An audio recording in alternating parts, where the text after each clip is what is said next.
Dad's silent revenge. The night I found out I wasn't invited to my own daughter's rehearsal dinner, I was standing in my kitchen in Portland, Oregon, folding the check I'd just written for $58,000. The final payment for Carol's dream wedding. I'd already covered the venue, the catering, the photographer, the flowers, the band. Everything Shed circled in those glossy bridal magazines Shed been collecting since she was 12. My name is Leonard Price. I'm 61 years old, and I've been a mechanical engineer at Boeing for 38 years until I took early retirement 6 months ago. My late wife Sharon would have loved to see this day. I was doing it for both of us. I called Carol to confirm the deposit went through. "Hey, sweetheart," I said when she picked up, "just letting you know the Riverside Gardens payment went through. You're all set for Saturday." There was a pause, music in the background, laughter, the clink of glasses. "Oh, Dad, thanks." Her voice sounded distant, distracted. "That's great. So what time do you want me there Friday?" I asked. "For the rehearsal dinner? I was thinking I could come early, help set up if you need anything." Another pause, longer this time, then a different voice cut in. "Timothy, my soon-to-be son-in-law." Smooth, practiced, like head rehearsed this. "Hey, Leonard, actually the rehearsal dinner is just for the wedding party and immediate family. You know, keeping it intimate, small, and meaningful." I switched the phone to my other ear. "Immediate family. I'm her father, Timothy. I am immediate family," I said slowly. Right, he said, his tone shifting to that patient voice people use when they think you're not understanding something obvious. "But it's really just the people in the ceremony. Carol's bridesmaids, my groomsmen, our parents who are walking us down the aisle. You get it? Our parents who are walking us down the aisle, but I was walking her down the aisle. I was the one giving her away." "In walking Carol down the aisle," I said, my voice quiet. "Actually," Timothy said, and I could hear Carol whispering something in the background. "We decided my dad and her Uncle Paul will do it together. You know, since Sharon isn't here, it feels more balanced that way." The words hit me like a fist to the sternum. Uncle Paul, my brother, who lived in Seattle and saw Carol maybe twice a year. He was walking my daughter down the aisle. "Not me." "Carol," I said, my throat tight. "Is that true?" She came back on the line, her voice small. "Dad, it's just Timothy's family is really traditional, and they thought it would be nice if I didn't hear the rest." The phone felt heavy in my hand. The kitchen, the one Sharon and I had remodeled together 20 years ago, suddenly felt too small, too quiet, too full of ghosts. The granite countertops we'd picked out together, the cherry cabinets we'd saved for 2 years to afford, the breakfast nook where Carol used to do her homework while Sharon cooked dinner. It all felt like a museum to a life that had slipped away without me noticing. "Dad," Carol said, "are you still there?" "Yeah," I managed. "I'm here. You understand, right? It's not personal. It's just, this is our day and we want it to be perfect. Our day, the day I'd been saving for since she was born. The day I'd liquidated part of my Boeing retirement fund to pay for. The day I'd sold Sharon's vintage Mercedes, the one Shed driven to work at the hospital for 15 years, to cover the last-minute upgrades Carol insisted on. "Sure," I said. "I understand. Great, so we'll see you Saturday at the ceremony, 200 sharp. Love you, Dad." The line went dead before I could answer. I stood in my kitchen holding a silent phone that suddenly weighed 1,000 pounds. Outside, the streetlights flickered on over the driveway where I used to teach Carol to ride her bike, where Sharon and I had waved goodbye on her first day of kindergarten, where I'd helped her load up for college 12 years ago, promising I'd always be there for her. Always. I looked at the checkbook still open on the counter. $58,000, that number stared back at me like an accusation. It wasn't the biggest check I'd written for Carol. Not even close. There was the $15,000 for the down payment on her condo when she and Timothy first moved in together. The $8,000 ID quietly transferred when their credit cards maxed out during the holidays. The $7,000 for Timothy's business venture that never quite got off the ground. And dozens of smaller amounts, minus $500 here, $300 there, always for some emergency that couldn't wait. I'd kept telling myself it was what fathers do. You help, you support, you make sure your child has opportunities you didn't have. After 38 years of getting up at 5:30 a.m., putting on steel-toed boots, and walking into that Boeing plant, I'd earned the right to make my daughter's life easier. But this, being replaced by Uncle Paul, being excluded from the rehearsal dinner, like I was some distant cousin who might embarrass them, this was different.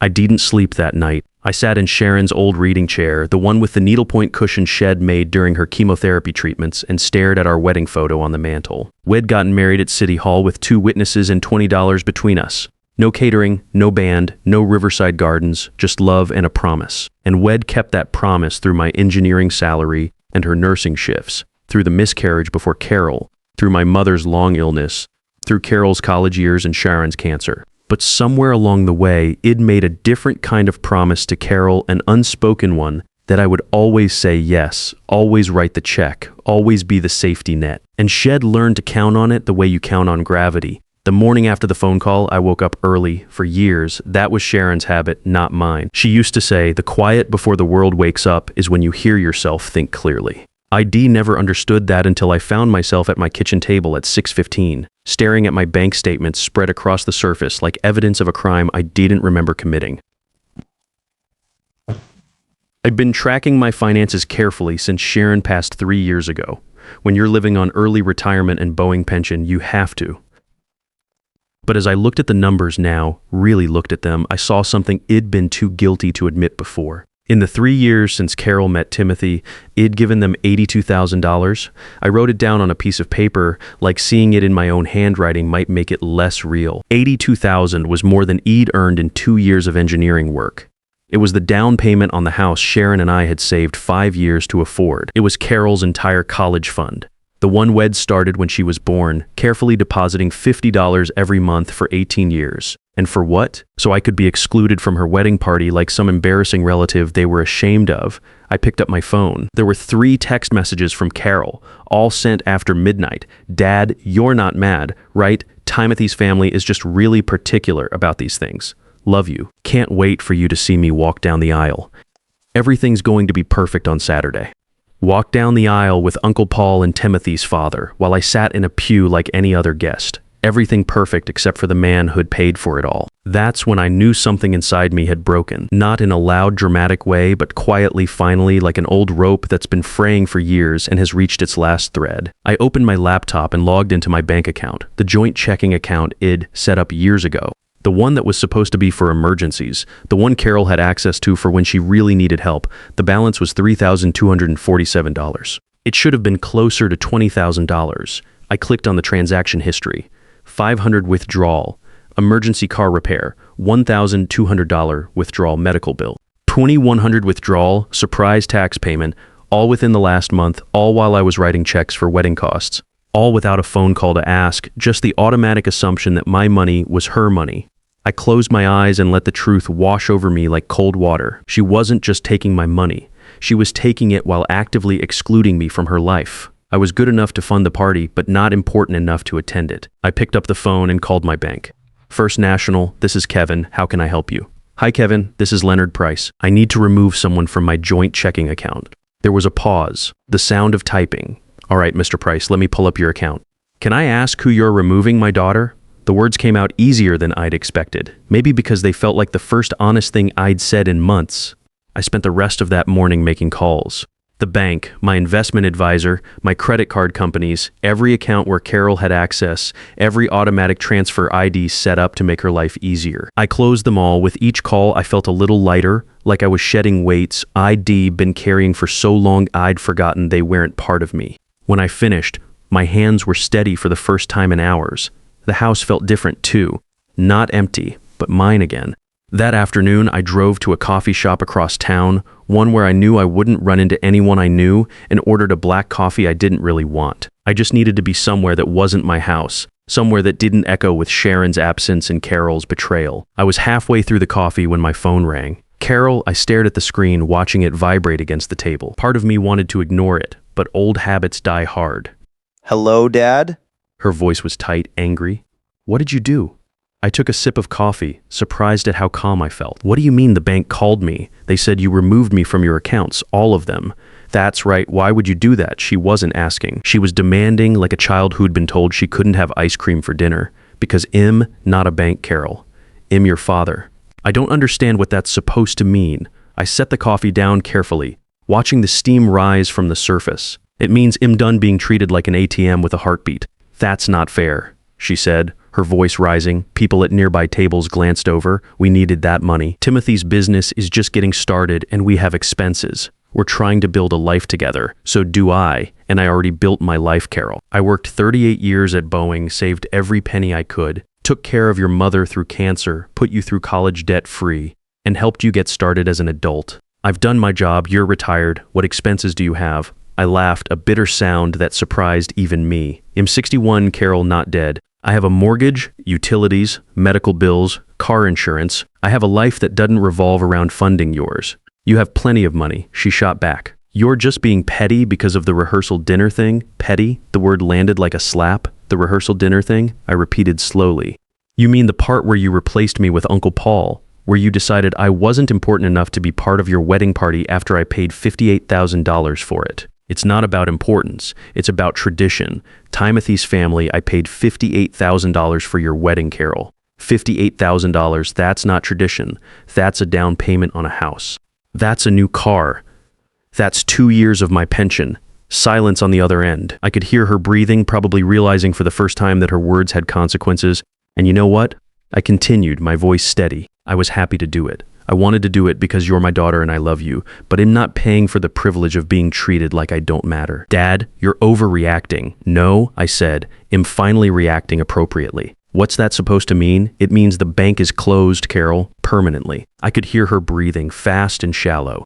You can't do this. Not now. The wedding is in 2 weeks. The wedding is paid for, I said.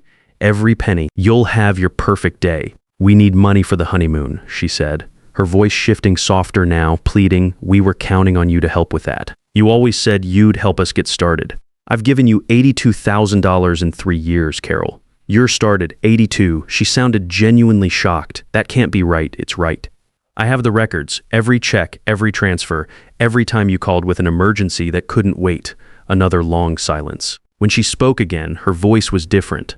Cold. Dad, she said, finally, if you cut us off, you're going to regret this. Something in her tone made my blood run cold. It wasn't anger anymore. It was something else, something calculated, like Timothy whispering in her ear. Is that a threat? It's a fact, she said. We'll handle this our way. The line went dead. I sat in that coffee shop for another hour, staring at my phone, waiting for the fear to come, but it didn't. Instead, I felt something I hadn't felt in years. Relief. 3 days passed.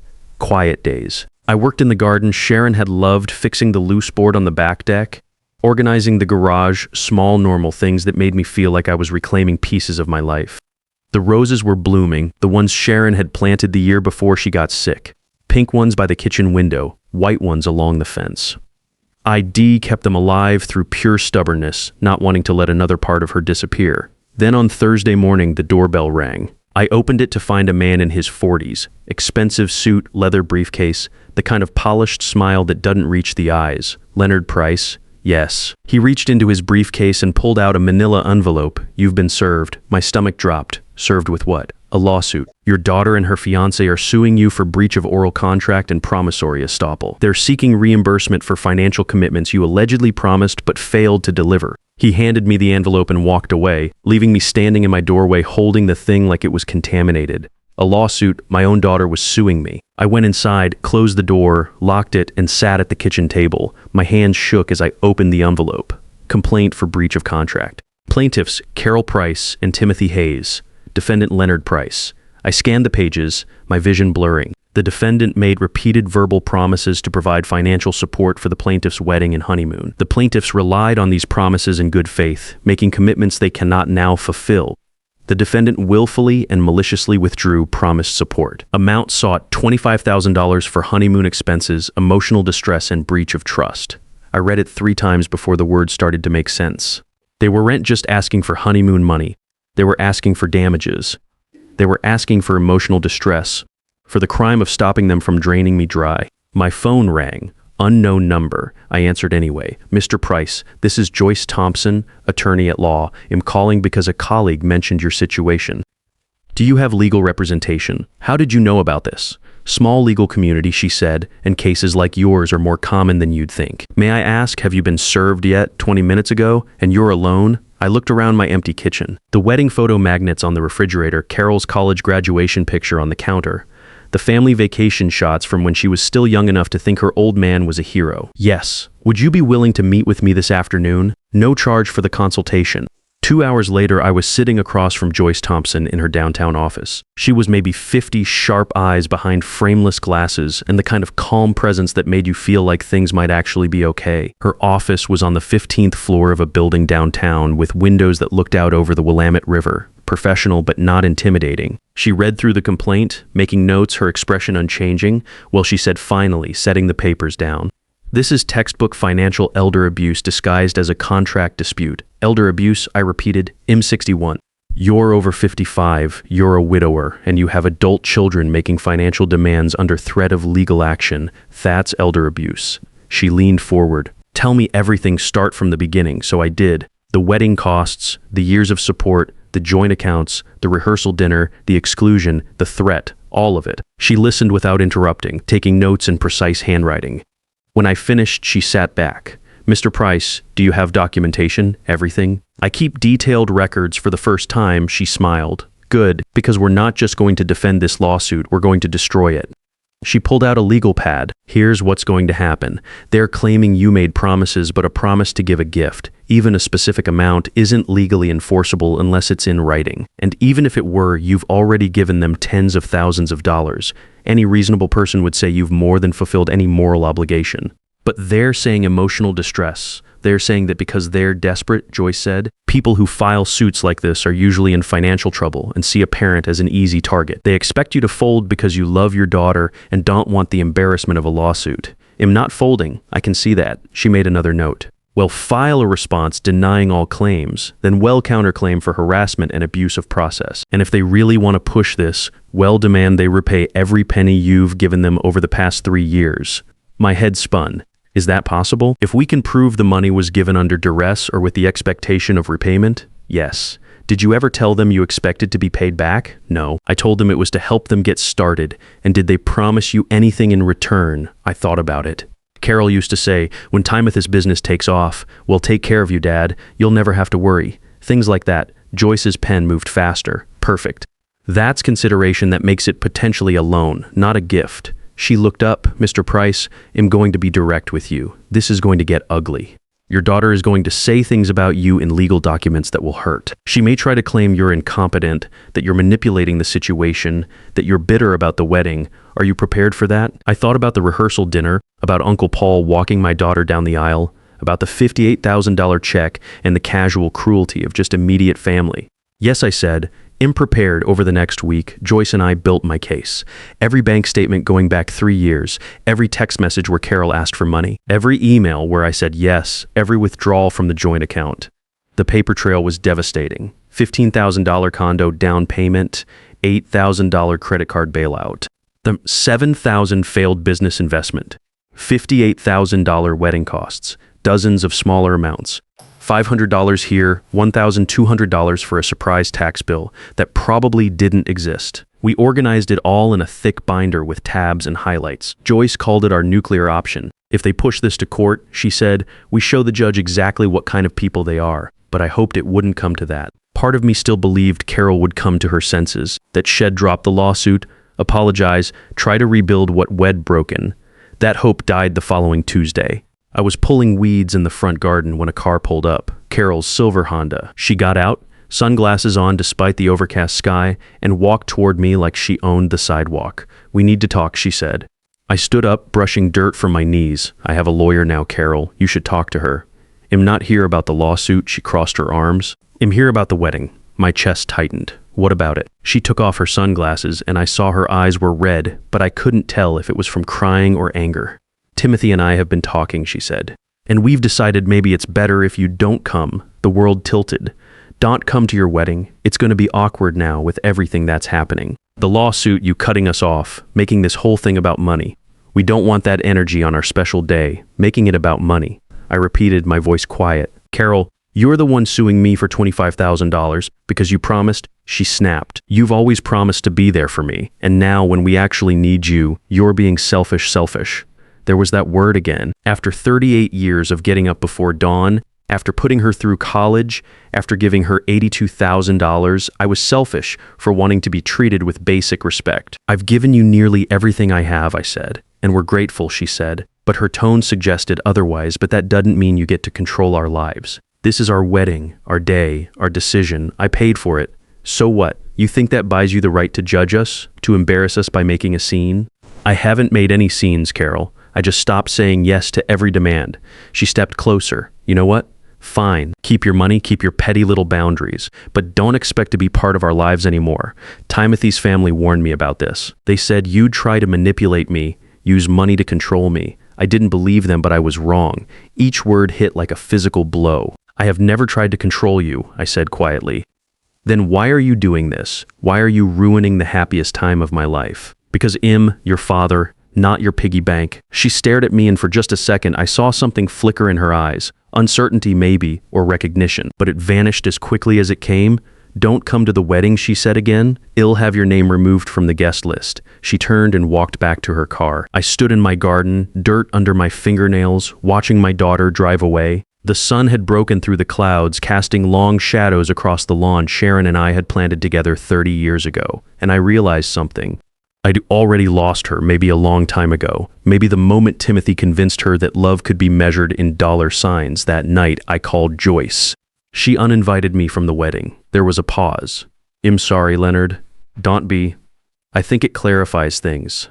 How so? Now I know exactly who I'm dealing with. Joyce's voice hardened, then let's give them the fight they asked for. 2 weeks later, we stood in a courtroom. Not a big dramatic room like in movies, just a small civil court chamber with fluorescent lights and worn carpeting. Carol and Timothy sat with their lawyer on one side. I sat with Joyce on the other. The judge was a woman in her late 50s, Judge Ruth Anderson with reading glasses on a chain, and the demeanor of someone who'd heard every excuse ever invented. Carol's lawyer went first, young, overconfident, the kind of attorney who probably charged by the syllable. Your Honor, this is a straightforward case of promissory estoppel. Mr. Price made repeated specific promises to fund his daughter's honeymoon. The couple relied on these promises, made commitments, and are now left in financial distress due to his capricious withdrawal of support. Capricious. As if stopping someone from bleeding you dry was a whim, he presented their evidence. Text messages where it said, "Don't worry, I'll help." Emails where I'd written, "I want you to have the wedding of your dreams." Voicemails where I'd told Carol, "I've got you covered," all taken out of context, all twisted to look like binding contracts.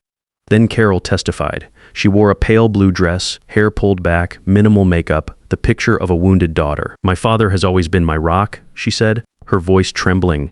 "After Mom died, he promised he'd take care of me, that I'd never have to worry, and I believed him." She dabbed her eyes with a tissue. "Timothy and I planned our honeymoon based on Dad's promise. We booked flights, hotels, everything. And then out of nowhere, he cut us off.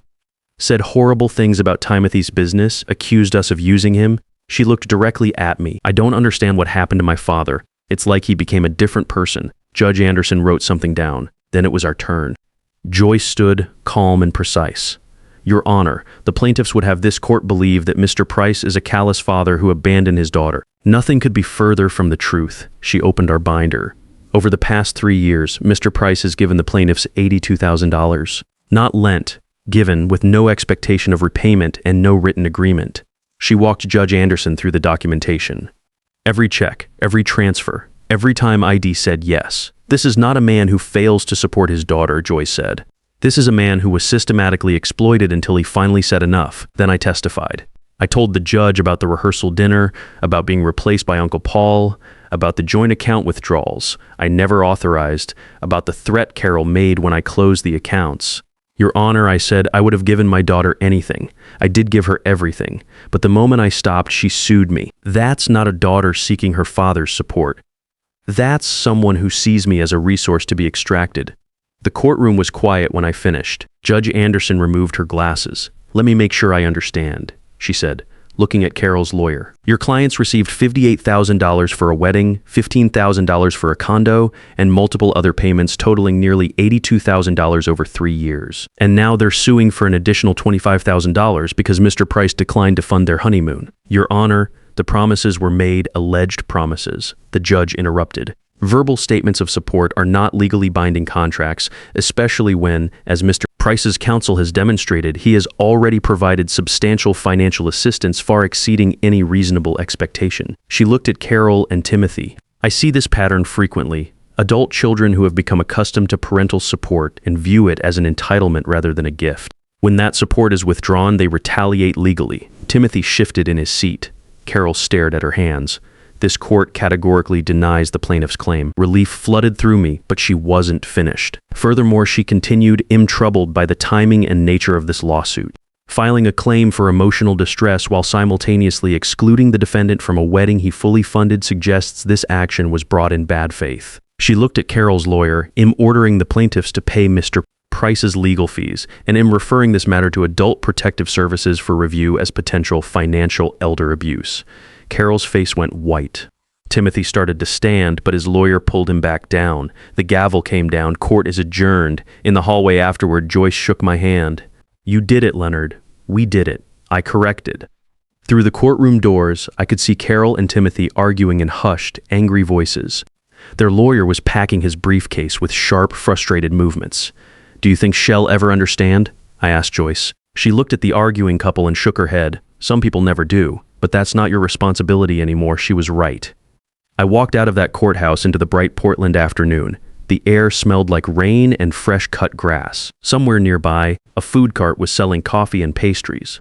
Normal people doing normal things, completely unaware of the small war that had just ended inside. I bought a coffee and sat on a bench in the park across from the courthouse. I watched families walk by, fathers pushing strollers, daughters laughing with their dads, and I felt something unexpected. Peace, not happiness. Not yet, but peace. The kind that comes from finally standing up after years of being bent into shapes that weren't yours. Over the following months, my life changed in small, important ways. I sold the big house, the one full of memories and empty rooms, and moved to a smaller condo downtown with a view of the river. I joined a woodworking class at the community center. I started volunteering at the library, reading to kids on Tuesday afternoons. I traveled not extravagant trips, but real ones. I drove up the coast to Seattle, visited old Boeing colleagues, ate fresh salmon at Pike Place Market. I flew to Denver to see my college roommate I hadn't talked to in 15 years. We drank too much beer and laughed about being old. I lived. Not for Carol, not for anyone's expectations, but for myself. 6 months after the court hearing, I received a letter. Not legal documents this time, just a simple envelope with handwriting I recognized. "Dad, Timothy and I got married last month." It was small. Just immediate family at the courthouse. We decided not to do the big wedding after all. I'm writing because my therapist suggested I try to explain some things. I'm not asking for forgiveness or trying to get back into your life. I just want you to know that I'm starting to understand what happened. Timothy and I separated 2 weeks ago. Turns out he was only interested in me as long as the money was flowing. When it stopped, he found someone else whose father still had an open checkbook. I'm not telling you this to make you feel sorry for me. I'm telling you because I realize now that you were right about Timothy, about boundaries, about everything. I stole from you, not just money, but trust and respect and love. I treated you like you were only valuable for what you could provide. And when you finally had the courage to say no, I punished you for it. I don't expect you to forgive me. I'm not sure it'd forgive me. But I needed you to know that I see it now. What I did, what I lost. I'm sorry, Dad. Carol, I read the letter 3 times. Then I folded it carefully and put it in my desk drawer. I didn't respond. Maybe I would someday, maybe I wouldn't. But for now, I was okay with the silence. Because I'd learned something important in the last year. Love doesn't mean letting people destroy you. It doesn't mean funding their mistakes or enabling their worst behaviors. Sometimes love means saying no. Sometimes it means walking away. And sometimes, if you're very lucky, it means finding yourself again on the other side. That evening, I stood on my condo balcony, watching the sun set over the Willamette River.